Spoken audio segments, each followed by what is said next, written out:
you. Langna pra biku pejene hanai nunga. Ar ang kepche pore boni. Angan angko hane. Petor ar be gegem ontai ni sayau. Angni girja ko lugen. Are getik puni raijeni langna pra biku pejene hanai nunga. जों प्रार्थना खालामनि बयबो गसंदो दसे गसंदो एसेबाव जिरायबाय जों गसङै प्रार्थना खालामनि hallelujah अनसुला गोथां प्राण गथ'फोरखौ दायो बे समाव आं नोंनि प्रेजेन्सआव गसंदो नाय आफा नोंनि गोथार रायतफ्रा नोंनि प्रेजेन्सआव दङ हालेलुया इमानुएल प्राण गथ'फोरबो दायो दिनै बे बेलायाव नोंनि बुंनाय बाथ्राखौ बुंनो थाखाय आंखौ हांख्रायदों नाथाय फोरबो आंलायनो सोर आङो हाद्रि बादिल'सो आंहा जेबो बोलो गैया प्लिज इसु बाबा आं नोंनियाव खावलायदों नों दा नोंनि हलि स्पिरिट गोथार जिउमाखौ आंनो खुंहरदो आरो आंनि सानाय आरो गोसोथि आंनि गासै अंग प्रत्यंगखौ नों बाहायदो आरो आं खावलायदों आफा बेयाव सफैनाय साफ्रोमबो गोथार रायतफ्रा नोंनिफ्राय माबा मोनसे मोननो फैदों आफा नों बिसोरनि सायाव नोंनि हलि स्पिरिटखौ नोंनि गोथार जिउमाखौ हरनो आं नोंनियाव खावलायबाय बे गासै आरो नोंनि बिसा जिसुनि मुङै आमेन अननानै गासैबो जिरायजोबदो जों बे बेलायाव जों नायदों ओइ पेटार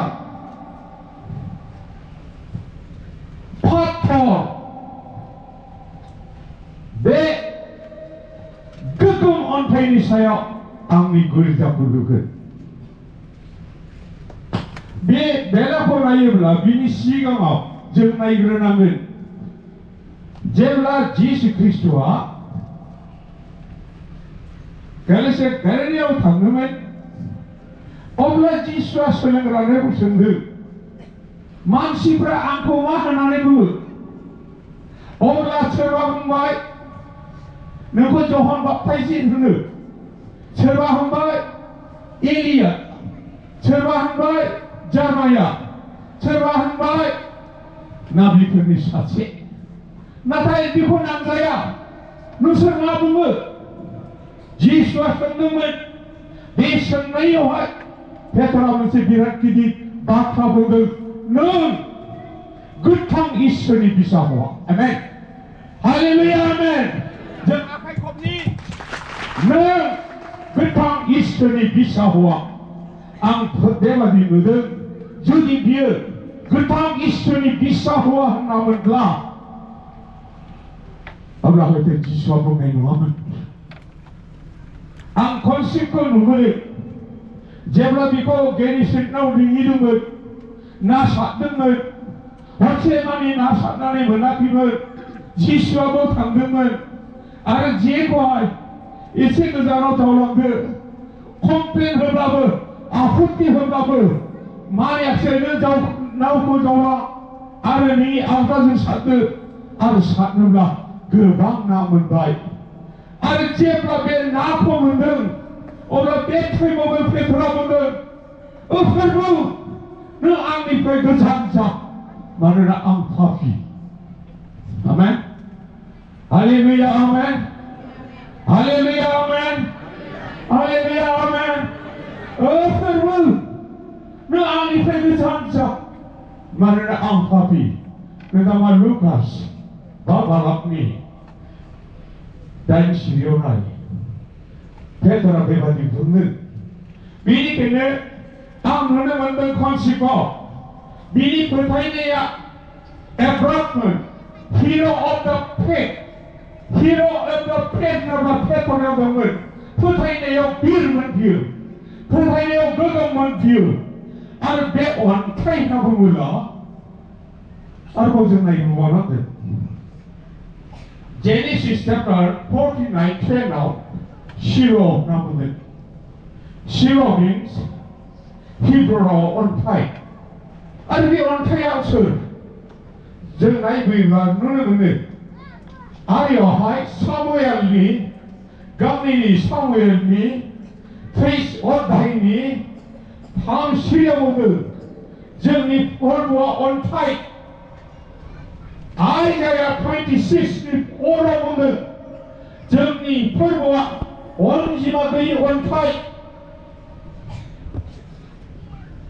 आरो 1 Corinthians chapter 10 4 बर'आव बे क्लियार नङा इंलिश आरो गुबुन भाषायाव क्लियार एसे सोरबा दङब्ला बिशप इन्टारनेट बा बर' नङा गुबुन बाइबेल इंलिश बा हिन्दी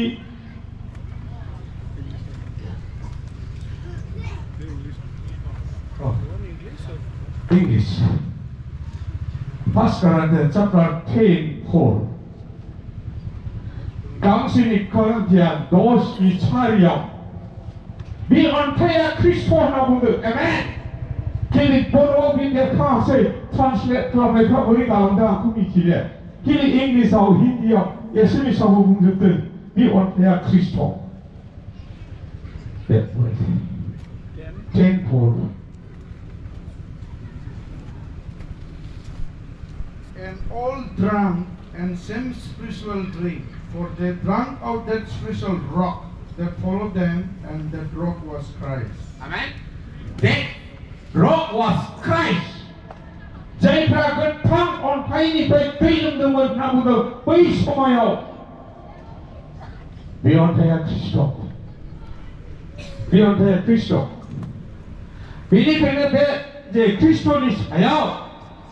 जों들의 마바디 포타이들 जों फोथायनायखौ नायोब्ला नुनो मोनो पेटरनि फोथायनायखौ जों नुदों नों गोथां इसोरनि फिसा हौवा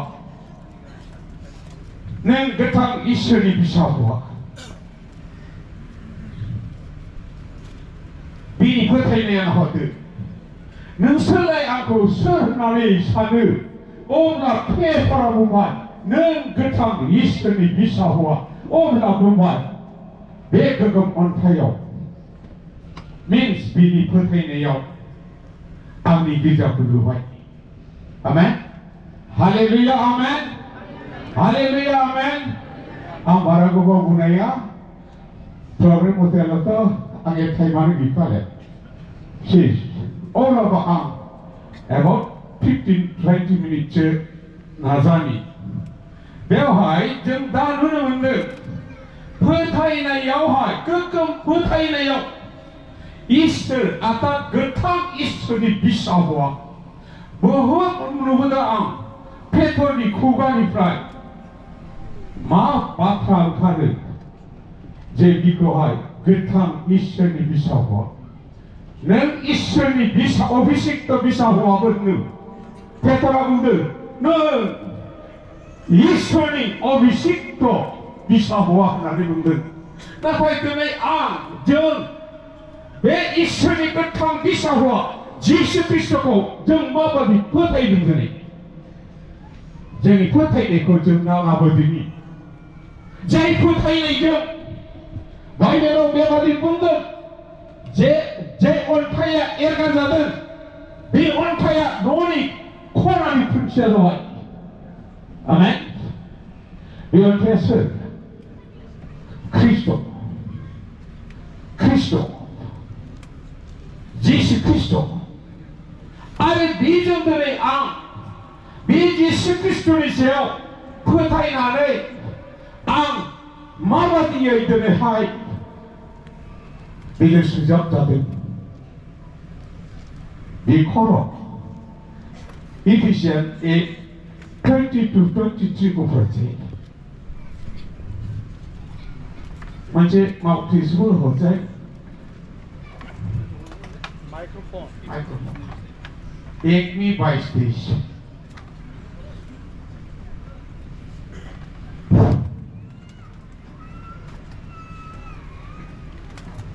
फरायनाय जेसेबांबाय आरो बियो गासैखौबो बेनि आथिंफोरनि सिङाव दोनबाय आरो बियो बिखौ गासैनिबो सायाव खर' जानो थाखाय गिर्जानो होबाय गिर्जाया खृष्टनि मोदोम जाया जेरावबो गासैयावबो जाफुंहोग्रा 아멘. आमेन 할렐루야, 아멘. 할렐루या 기자의 코로와 그리스도. 아멘, 기자야 모두. 아멘. 할렐루야, 아멘. 제 할렐루야, 아멘. 제 할렐루야, 아멘. 기자의 코로와 그리스도.